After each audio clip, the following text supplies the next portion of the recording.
Quick update on some prison reform news. A Florida ban on felons voting was ruled unconstitutional, which is clearly the right decision because the whole point of prison is that was your punishment. You went to prison. We got you. We put you in prison. You don't need to fuck the guy when he gets out of prison. You already did it. That was it. You got your chance. That was the punishment.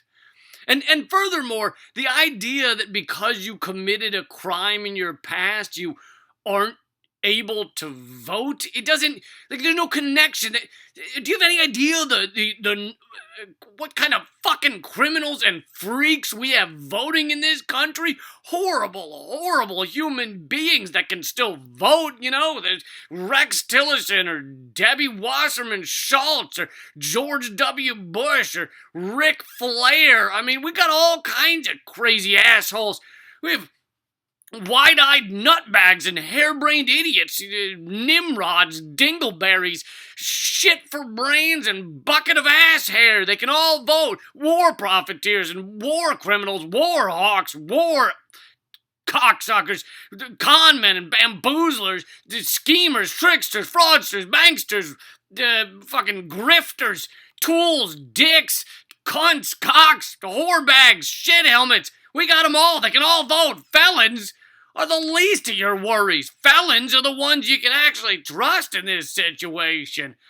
And as long as we're on the topic of good news in the prisons, in our fucking crime against humanity prison system that everyone should be livid about. By the way, I hope you know that America has the most number of prisoners, I think, period, and definitely the most per capita, and we have 5% of the world's population and 25% of the world's prisoners. We fucking lock up everybody, and then we turn around and point at other countries and go, hey, it's the human rights abuses you're committing. Yeah, look in your own backyard. Now, Philadelphia City Council, this is the other good news, just voted to end cash bail for prisoners or people awaiting trial. And now, if you're an idiot like me, I've never really thought much about bail. I never really processed what it was or why we had it per se. I mean, I understood, okay, you get arrested, you gotta pay money, get out, sure, I've seen a law and order, that's for you, right? That's how it works. But when you do actually think about it, you actually take a minute, and maybe you've been on the receiving end of this. You take a minute and think about, what's the fucking point? It's a system designed to punish the poor because the only ones who can't pay the cash bail, whether it's $200, $2,000, or $10,000, is going to be somebody who, in some cases, is very poor, or in some cases, is just relatively a little bit poor, just doesn't have $5,000 on hand, and so that's the only ones that punish. Everybody else is gonna pay it, and so it keeps in jail the people who don't have enough money while they're awaiting trial. They haven't even been convicted yet. So either the person deserves to be free or they don't deserve to be free. What does whether they have $2,000 have to do with anything? It's got nothing to do with it. It's like the government saying you can get married if you have 13 bowling trophies or more. Why? What's the connection?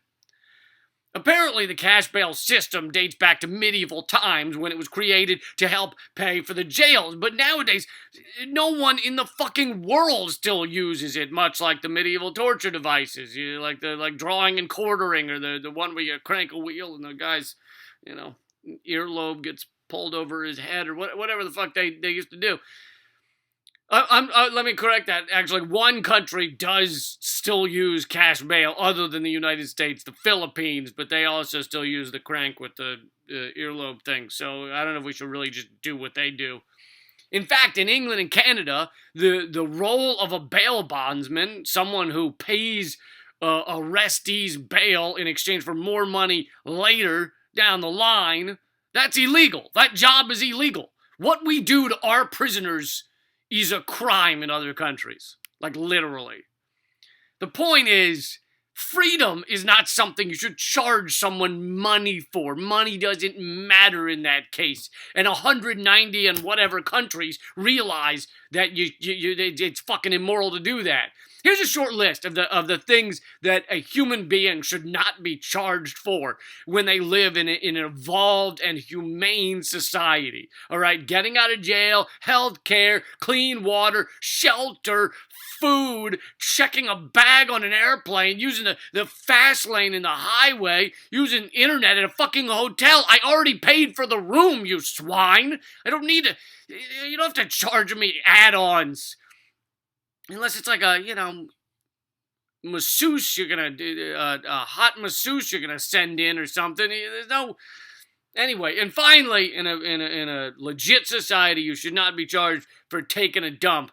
In a lot of countries, it's not uncommon for them to charge for public toilets. And I figure, hey, if I'm going to take the situation that's about to happen, if I'm willing to take that into a toilet, you should thank me. You owe me some money. I'm going to charge you. Tell you what, you give me $5, I'll take this into the toilet. How's that sound? Anyway, point is, we have a fucked up prison system. That's all the time I have for you today. But, you guys know we're being suppressed. Everything we do is being suppressed on every level, not just us, but anti-establishment news. So if you like what we do with Redacted Tonight, my show, or what I'm doing here, or the reporting at leecamp.com, join the email list. Keep up to date with us. You can also text the word redacted to 444-999. If you're in the U.S., that's free, and we'll hook you up with the free newsletter. You can also do that at leecamp.com. Keep fighting.